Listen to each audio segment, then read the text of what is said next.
तो आज हमारे सामने है क्रिस मिलर की किताब चिप वॉर। ये किताब एक बहुत ही दिलचस्प दावा करती है। हाँ, कि दुनिया की असली जंग अब तेल या हथियारों पर नहीं, बल्कि उन छोटी सेमीकंडक्टर चिप्स पर लड़ी जा रही है। बिल्कुल।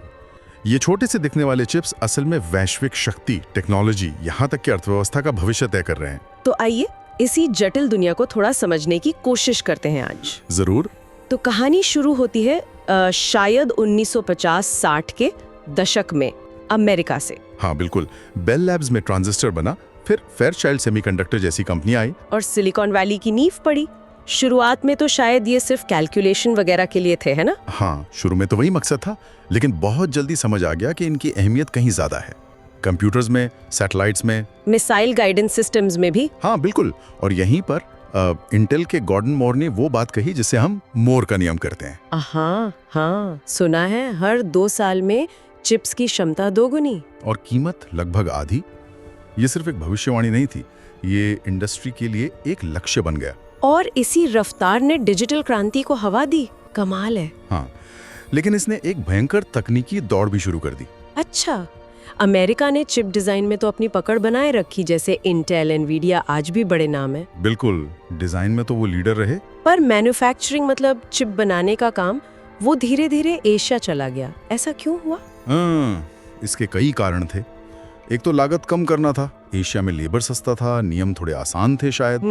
दूसरा, अमेरिकी कंपनियों को लगा कि असली वैल्यू तो डिजाइन और इंटेलेक्चुअल प्रॉपर्टी में है, फैक्ट्री चलाने में नहीं। जो शायद एक भूल साबित हुई। हाँ, कुछ हद तक, क्योंकि इसी खाली जगह को भरा ताइवान की TSMC और दक्षिण कोरिया की सैमसंग जैसी कंपनियों ने, और वो फैब्रिकेशन में माहिर हो गए। इतने माहिर की आज क्या आंकड़ा है? आज दुनिया के लगभग 90% सबसे एडवांस्ड लॉजिक चिप्स अकेले ताइवान में बनते हैं। 90%? ये तो मतलब पूरी दुनिया की टेक्नोलॉजी सप्लाई एक द्वीप पर निर्भर है। हाँ बिल्कुल। सोचिए, अगर ताइवान में कोई संकट आ जाए, कोई भूकंप या फिर राजनीतिक तनाव, तो स्मार्टफोन, कंप्यूटर, डेटा सेंटर, गाड़ियां सब ठप। एक झटके में। ये एक बहुत बड़ी वल्नरेबिलिटी है। और जाहिर है चीन इस बात को समझता होगा। बिल्कुल। चीन दुनिया की फैक्ट्री है, पर वो जानता है कि बिना एडवांस चिप्स के वो सुपर पावर नहीं बन सकता। इसीलिए वो SMIC जैसी अपनी कंपनियों पर इतना पैसा लगा रहा है। हाँ, अरबों डॉलर झोंक रहा है, लेकिन सबसे नई टेक्नोलॉजी में वो अभी भी, आप कह सकते हैं, कई साल पीछे हैं। और अमेरिकी प्रतिबंधों ने मुश्किल और बढ़ा दी होगी, जैसे हवाई पर बैन। हाँ बिल्कुल। अमेरिका नहीं चाहता कि चीन अत्याधुनिक चिप्स तक पहुंचे, और इसी का हिस्सा है वो 2022 का chip 4 alliance. America, Japan, Korea, Taiwan, ये चीन को घेरने की कोशिश है। देखिए, आज के आधुनिक हथियार ड्रोन्स हैं, हाइपरसोनिक मिसाइल हैं, AI वाले इंटेलिजेंस सिस्टम हैं, ये सब सबसे तेज, सबसे बढ़िया चिप्स पर चलते हैं। अच्छा। जिसके पास बेहतर चिप्स हैं, उसे युद्ध के मैदान में बढ़त मिलती है। ये एक तरह का अदृश्य युद्ध है। और इस अदृश्य युद्ध में एक और बड़ा खिलाड़ी है जिसका नाम शायद कम लोग जानते हैं, ASML, नीदरलैंड्स की कंपनी। हाँ, ASML बहुत महत्वपूर्ण है।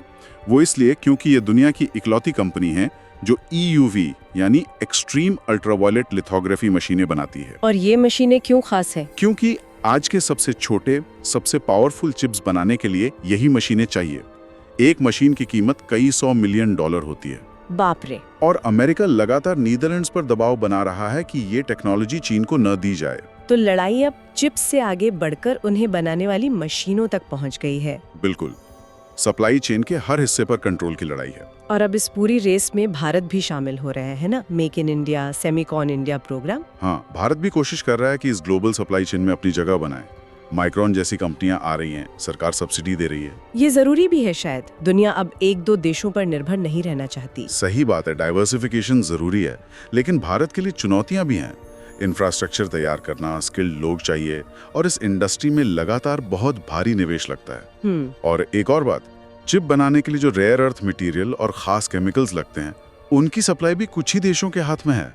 वो एक अलग जटिलता है। तो कुल मिलाकर क्रिस मिलर की किताब का सार यही है कि जो देश अगली पीढ़ी के चिप्स को कंट्रोल करेगा, उनके डिजाइन, उनकी मैन्युफैक्चरिंग, उनकी सप्लाई चेन, वही एक तरह से 21वीं सदी का एजेंडा तय करेगा। हाँ बिल्कुल, ये सिर्फ टेक्नोलॉजी या अर्थव्यवस्था की बात नहीं रही। ये राष्ट्रीय सुरक्षा और भविष्य की संप्रभुता का सवाल बन गया है। बिल्कुल, किताब का निष्कर्ष यही है कि चिप्स भविष्य की असली शक्ति हैं, शायद हथियारों से भी ज्यादा। लड़ाई सिर्फ चिप्स की नहीं, बल्कि उन्हें बनाने वाले rare earth material, supply chain, technology patents, हर चीज पर है। सोचने वाली बात है कि ये जो देशों के बीच अविश्वास बढ़ रहा है, ये तकनीकी बंटवारा हो रहा है। हाँ, ये टेक नेशनलिज्म ये दुनिया को कहाँ ले जाएगा? क्या हम एक ज्यादा बटी हुई, ज्यादा अस्थिर दुनिया की तरफ जा रहे हैं? ये सवाल किताब छोड़ जाती है।